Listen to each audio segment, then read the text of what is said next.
Welcome to QDL. QDL is your look at who and what is making news in the world of quality and customer service. I'm Dirk Ducharme, Editor-in-Chief of Quality Digest. We have all seen these.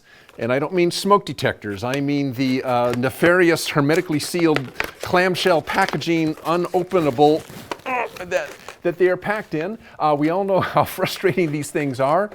And they are a prime example of manufacturers and retailers creating something that makes their life easier at the expense of making their customers miserable, which is really always a dangerous path. What they are ignoring at their peril is the customer experience, the customer journey, and how that reflects on their brand.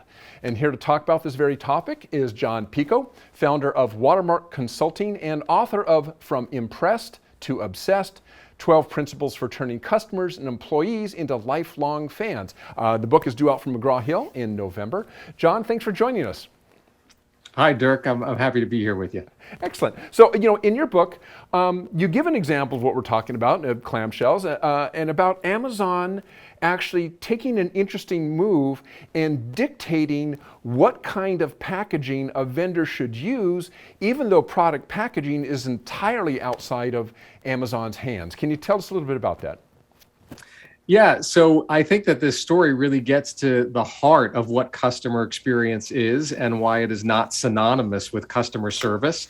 And you held up your example. I've got mine here. And basically what was happening is in the early 2000s, Amazon was getting feedback from customers, basically saying, it was really easy to order off your website, but boy, it was a bear to open up the package that you sent me. It's kind of funny in a strange sort of way, but would you believe that over 6,000 Americans end up in the emergency room every year from injuries inflicted from wrap rage, where they're trying so hard to extricate the product from this ridiculous packaging. And the edges are razor sharp once you start to break it open. Well, so Amazon started to get feedback from people about this. And then in 2008, Jeff Bezos and his management team hatched their response to this phenomenon of wrap rage. And it was called frustration-free packaging. And basically it meant that they worked with their suppliers. So the supplier would take the product out of the clamshell, out of the wire ties that it was adhered with. And then Amazon puts it in their box and they ship it to you. And, this became yet another competitive differentiator for Amazon in terms of how easy it was to do business with them. But as the key thing to understand here is just the irony that Amazon invested so much time and effort on a touch point that many people would argue is outside of their wheelhouse. Many people would say, hey, once Amazon ships it from their warehouse, that's it, they're done. But they didn't see it that way. They've understood that act of opening up the package is a bona fide part of the customer experience. And it's an opportunity to either detract from the quality and the perception of the experience or to enhance it. And with frustration-free packaging, Amazon enhanced it. And they've actually got data that shows that people are happier with their Amazon products when they come in frustration-free packaging. So is every customer interaction with your brand, whether it's under your control or not, is every customer interaction part of the customer experience that you need to be concerned with? I would say the short answer is yes. And let me make two clarifying points with that. The first is, it might seem unfair that interactions which are not under your direct control are nevertheless part of the customer experience that your business is going to be held accountable for. But, that's life in the big city. Because if you think about it, think of like an appliance retailer. If you buy an appliance, a dishwasher from a retailer, and bundled with that are the installation services, it doesn't matter if the retailer is outsourcing installation to a third party. From the customer's perspective, it's all part of the experience I'm getting from the appliance retailer, and I'm going to hold you accountable for it. And it's one of the reasons why when companies engage with third parties to deliver part of the experience, they really need to be very careful and judicious about selecting the right partner, because the customer is not going to discern a difference between who's doing what. The other thing, too, I would also add for your listeners is all because you should be concerned with every part of the customer experience doesn't mean that you necessarily need to excel at every part of the experience. What's important is to be intentional about customer experience design. And so if there's a part of the experience that you decide that you just want to be average in, that's fine, but you want to make sure that's your conscious choice and you're not leaving it to chance. So, so it was interesting, something kind of clocked when you were talking about, it's not their fault, it's outside of their maybe a company's control. But if you read reviews, you can see that people do blame companies for stuff that's out of their control. I mean, recently I was buying an appliance from Best Buy, so I'm reading reviews on the appliance, and I'm coming across reviews where Best Buy, sucks or whatever. I bought my refrigerator and it fell apart. Well, that's not Best Buy's problem. That's the manufacturer of the appliance. But Best Buy, gets the heat for it, which does seem unfair. But I mean, that's kind of, like you said, that's kind of the reality. That's what people do. And yeah, it's the way our brains are wired. We're not so careful in sort of distinguishing all of the different players that might be involved in delivering that product or that service to us. In our view, there's a company, a brand that we're working with, and everything kind of falls under that umbrella. And it's hard for us to, you might say it's logical, but customer experience is rarely logical. It's much more emotional. And that's really what you're getting at. What if you aren't an Amazon or a Walmart and you can't dictate to your suppliers what they're going to supply you and how they're going to supply it? What can the average company or retailer do to stay on top of and deal with the customer experience, the customer journey?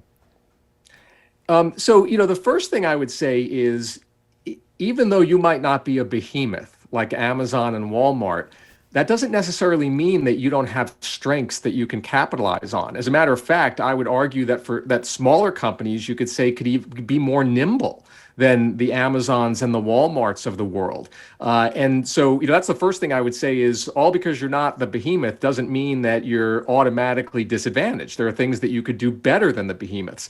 And one example of that, actually, to answer your question, in terms of what can these companies do that aren't the Amazons or the Walmarts, one thing is immerse yourself in the customer perspective. Develop a really keen understanding of what makes your customer tick, what frustrates them, what delights them, and then work backwards from that to engineer your customer experience accordingly. Mm-hmm. And again, I think that you can argue that smaller companies that are closer to their customers, that have less red tape and bureaucracy, they could arguably be positioned better to keep their finger on the pulse of customers, as long as they take the time to do that and they invest the energy in doing that. So that's one thing that I think smaller firms can do. And the other thing I would say, too, that's real valuable is to enlist your frontline employees in the customer experience improvement effort. They are really most knowledgeable because they're on the front line. They're most knowledgeable about what your customers like, what they dislike, and you could get great intelligence from them to help inform your customer experience improvement efforts. And the great thing is, not only does it help you improve the customer experience, it helps you improve the employee experience. Because when employees see that you are asking them for their input, taking it seriously and acting on it, they no longer feel like just some cog in the machinery. They feel like a valued partner in the whole exercise. Okay. How much weight are customers giving to the quality versus the value of a product? And how does the customer experience tie into that? I don't think that you can make a blanket statement across all businesses, all industries, about where quality and value are in the pecking order. But here's what I would say. There's a study that was done about 3 or 4 years ago by a research firm, and their headline conclusion was that by 2020, customer experience will overtake price and product as the key brand differentiator. Yeah. And that finding, it never sat well with me, because in my view, price and product are part of the customer experience. So quality and value, how do they tie into the customer experience? Well, they're all part of it. Because if you think about the quality of the product, does it do what you promised me it would do? Is it as durable as it was advertised?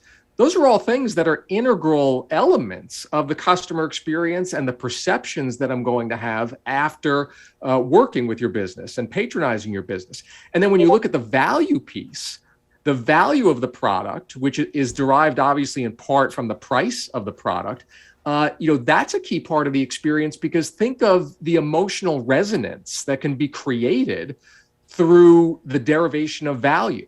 Depending on how I feel about the value I've gotten, I might either feel like I've been taken advantage of by your organization, or I could feel like, gee, I'm getting a steal here. I think that's one of the allures of Costco, perennially rated one of the best in customer experience. People love going to Costco because they feel like, they're getting what they post on social media, the Costco haul. They get all this stuff, all these great bargains, and it fills them with emotion. Like they feel like they've, taken the corporate people to the cleaners because they're getting such a good deal. So I think quality and value are all instrumental parts of the customer experience. Do you think most companies realize this yet, or are they still in the mindset, if we make it, they will come. We're going to build this product. It's got all the bells and whistles. It's great. We're just going to put it out there, and people are going to buy it and love it. Or are they becoming more and more cognizant of the fact that they really have to cover the entire customer experience? I wouldn't say that the majority of companies are so arrogant as to think if we make it, then they will come. There definitely are some that fall in that realm, but I would say the majority aren't there. However, in the same breath, I would tell you that I don't think that most companies truly appreciate the wide spectrum of interaction points that comprise their customer experience, all the live, print, and digital touch points. And this goes back to where we started with Amazon and the frustration-free packaging. Because in truth, that customer experience, it begins before somebody's even a customer. It begins before the point of purchase. And many organizations kind of neglect to recognize that. And it persists longer than many companies imagine. You hope you never have a customer that defects from your business. But if they do, that point of defection is as important a part of the customer experience as any other touch point in the life cycle. And I think that this parochial view that many companies hold, the way it manifests itself, as an example, is you have companies that say they're committed to delivering a great customer experience. So what do? They launch a project to improve customer service. But they never think, instead of making the customer service experience better, what if we made it go away altogether?